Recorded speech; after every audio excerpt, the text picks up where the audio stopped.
டெல்லியில் பிரதமர் மோடியை சந்தித்த குஷ்பு சுந்தர் சி தம்பதியர் தங்கள் மூத்த மகள் அவந்திகாவின் திருமண அழைப்பிதழை வழங்கினர்.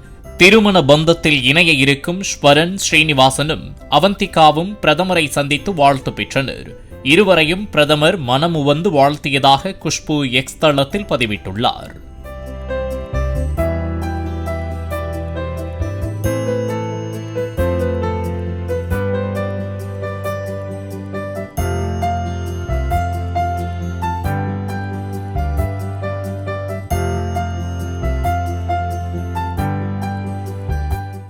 பிளே ஸ்டோர் மற்றும் ஆப் ஸ்டோரில் இருந்து பாலிமர் செயலியை QR கோடு மூலம் பதிவிறக்கம் செய்யுங்கள். செய்திகளை உடனுக்குடன் பெறுங்கள்.